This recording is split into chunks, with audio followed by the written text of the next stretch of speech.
Hello, ladies and gentlemen, and all you truth seekers out there. If you're looking for truth, then you have come to the right place. This is Project Truth Beam, and I'm Scott Will. And in this video, we're going to be discussing the Day of First Fruit that is in the Bible. And it is a feast that happens in the springtime. But before we get into that, I want to say, so grateful for all of our subscribers out there. We just ask that if you're new here, please subscribe, share, leave a comment, all that jazz. We appreciate all the people that stop by and check out our videos.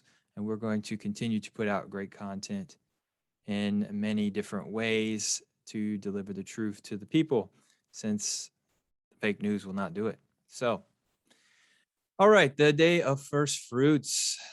So this happens in the middle of unleavened bread. Now, if you haven't seen our other videos on the first of the year, the calendar starting, or Passover, or unleavened bread, make sure you check that out. It is really great stuff. We have summarized those. We have gone into deep teaching. And this first fruits goes along with these spring feasts. And all these spring feasts are very, very important. And Jesus actually fulfilled these spring feasts, and we're going to tie that in, and it's going to be amazing, and you're going to be blown away by how Jesus fulfilled first fruits. Now, this is not something they teach in churches, kind of skip over it, but we're going to tackle it with both hands, and it's going to be amazing. So let's go ahead and read the what God says in Leviticus about the Day of First Fruits. It is Leviticus 23, verse 9 through 14. And the Lord spoke to Moses, saying, Speak to the children of Israel, say to them, when you come into the land which I give to you, and reap its harvest, then you shall bring a sheaf of first fruits of your harvest to the priest. He shall wave the sheaf before the Lord to be accepted on your behalf. And on the day after the Sabbath, that's the weekly Sabbath, so this is Sunday, the priest shall wave it, and you shall offer on that day, when you wave the sheaf, a male lamb of the first year without blemish, as a burnt offering to the Lord. Its grain offering shall be 2/10 of an ephah, that's a measurement, of fine flour mixed with oil. So you're making bread with it. An offering made by fire to the Lord for a sweet aroma, and its drink offering shall be a wine, 1/4 of a hin. So it's a measurement of wine. You shall eat neither bread nor parched grain nor fresh grain until the same day that you have brought an offering to your God. It shall be a statute forever throughout your generations in all your dwellings. Okay, so I just want to point out some things in here. Again, this happens in the middle of unleavened bread. Whenever the Sunday lands during that week, that Sunday is the day of first fruits. Now, you're supposed to you're supposed to wave it up. It means you hold it up to God and you wave it. The high priest does this. And after you've waved it, then you make cakes out of it, bread, and you cook lamb and you offer drink. And you basically place a meal for God in the temple. You're basically offering a meal to have a meal with him. And so it's very interesting because we know that Yeshua, or Jesus, is the bread of life. He's also the sacrificed lamb, and his blood represents his blood. The wine represents his blood that has been poured out for us. So we have all the symbolisms right there of our Messiah in the day of first fruits. That's the offering that's being offered. And of course, Jesus was offered up to his Father. So let's look at how Jesus or fulfilled, or how is this fulfilled spiritually. So I just want to say that all the feasts are types and shadows. You can go back and look at my videos on that. And Deuteronomy 16, verse 1, it says, observe, and that's in the Hebrew word is shamar, which means to guard. Guard the month of the Aviv and keep Passover to the Lord your God. For in the month of the Aviv, the Lord, Jehovah, your God brought you out of Egypt by night. So we are to guard the month of the Aviv. How many people know what the month of the Aviv is? My guess is not many. If you don't know what the month of the Aviv is, how are you supposed to guard it? This is a commandment by God to all the people. If you follow God, you should be guarding the month of the Aviv. The month of the Aviv is the first month of the biblical calendar, not the rabbi calendar, not the Hillel 2 calendar, not the Julian or the Gregorian. This is the Creator's calendar in the Bible, and it is there. The English kind of changes some words, so it makes it a little hard to see, but you can work backwards and find all of the verses on the calendar. And I have a teaching on the calendar. You should check that out. But anyways, what does the calendar have to do with the month of the Aviv and the day of first fruits? So the month of the Aviv, you have to have ripe barley. Ripe barley, it has to be 2 weeks out from Passover. I'm sorry, first fruits. So you have ripe barley, which barley is the poor man's bread.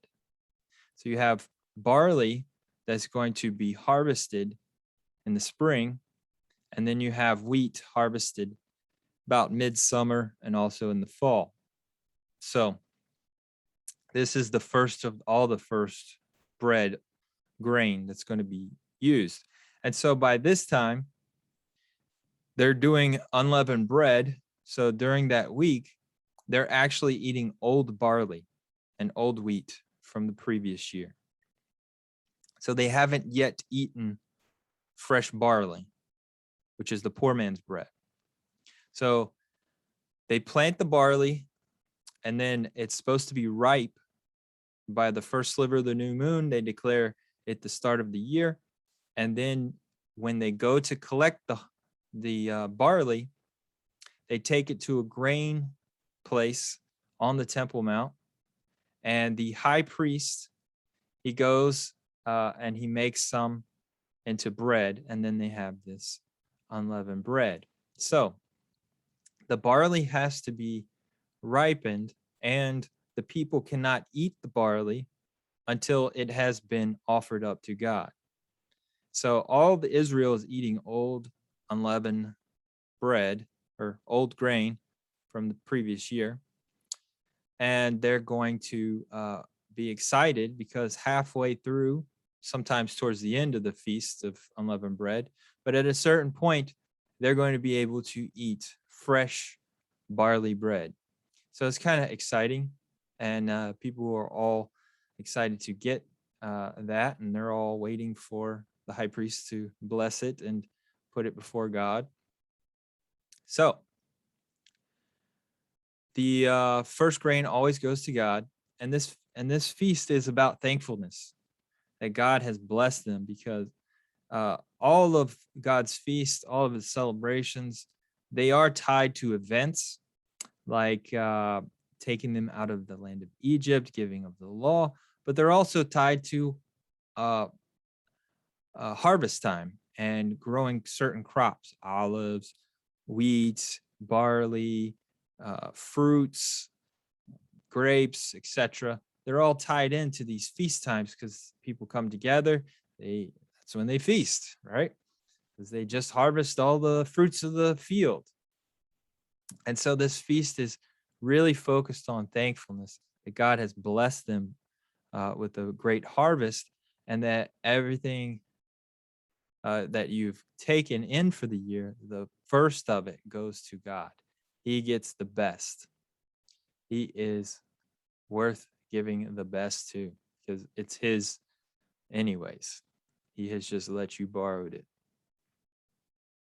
So let me throw this verse in here, Colossians 2:16 and verse 17. So let no one judge you in food or in drink or regarding a festival or a new moon or Sabbaths, which are shadow of things to come, but substance is of Christ. So this verse is saying that, and there's another verse as well, saying that the feasts are shadow pictures of good things to come. They're shadows of things that are going to be fulfilled. So we might ask, how did Jesus fulfill first fruits? I'll show you. All right. So one of the things that happens on first fruits is the high priest himself will separate himself from the people. And he will do this 3 days before first fruits. He'll separate himself. He will make himself holy by not coming in contact with the public. He will put on garments and he will really stay to himself on the Temple Mount platform. There's a specific room that he sleeps in, and he will mikvah himself and he will pray and try to make himself holy so that he can be worthy to present this first fruits offering to God. And at some point, they were growing wheat on the Mount of Olives, barley, in fact, and he would walk and he would be the harvester at a certain point in history, and he would harvest the wheat and take it back to the temple. But along all of those lines, he would separate himself and he would not be touched. Now, why is that important? Of course, we know that Jesus was separated from all of us. He was in the grave 3 days and 3 nights. And upon him actually raising from the grave, which was at the end of the Sabbath, the end of Saturday, he died on a Wednesday, and he did not raise on Sunday. Go back and look at that verse. He is already gone. The grave is empty. 3 days and 3 nights would put him rising at the end of Saturday. So he's also Lord of the Sabbath, so that completely makes sense. But the next person to see him was Mary, and he said, "Do not touch me, for I have not ascended to my Father." Now, what he has done is he has also repeated that high priest, because we know Jesus, Yeshua, is our high priest. And he's saying, "Don't touch me yet. I'm the high priest. I have not presented the first fruits to the Father." Now, what first fruits is he actually offering up? I thought he's supposed to be the first fruits. Well, in this case, for fulfilling the first fruits, let's check out this verse. So this is Matthew 27, verse 51 through 53. Then behold, the veil, this is just after Jesus died.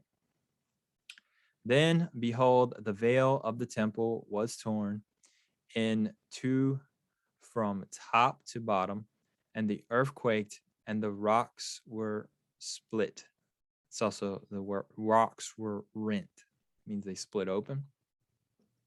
And the graves were opened, and many bodies of the saints who had fallen asleep were raised, and coming out of the graves after his resurrection, they went into the holy city and appeared to many. Wow. I don't hear anybody talking about that. You have people raising from the grave after Jesus died. What happened to those people? Did they stick around? Did they write books? What happened? Why don't we have people talking about them? Why don't we have historians talking about these people? And my theory is these people didn't stick around. If you look at Revelations, there are 24 elders that appear in the throne room with God. We don't get the names of these elders, but they're there. How did they get there? My only rationale is that Jesus, Yeshua, he said, "Don't touch me, Mary, for I have not ascended to the Father," is because he was presenting the first fruits offering as high priest. And those first fruits are these 24 elders that are in the throne room now, and God accepted. And that's why Jesus, Yeshua, came back And then he was able to be touched and could go visit many people. He had a job to do. And he also did this on the exact same day at the same time that the high priest was also offering the wave sheaf and making the bread and presenting the meal at the temple. So, of course, he's going to do it exactly when the high priest is doing it, because that high priest has been canceled out and Jesus is now our high priest. So, if you look at the high priest, it says when he was angry, he tore his garments. And so, a high priest who has torn his garments is supposed to go back and cast lots to see who's the high priest. So, technically, that high priest for that year was canceled out by his own actions. So Jesus was the high priest that year. And so that is how the first fruits was fulfilled by Jesus. He was the presenter of the first fruits. And so what does that mean today? There is no temple. There is no Levitical priest line offering sacrifice. We don't have high priest. How can we celebrate the day of first fruits now? And to which I would say it's in the spirit of, right? So this thing is about faith and thankfulness and being grateful for everything that God has provided for you that year. So I celebrate it. You can't keep it because, of course, it's a thing that the high priest would do, but you can celebrate it, and you can give something somewhere to charity, and that's exactly what I do every year on First Fruits. I make an offering somewhere.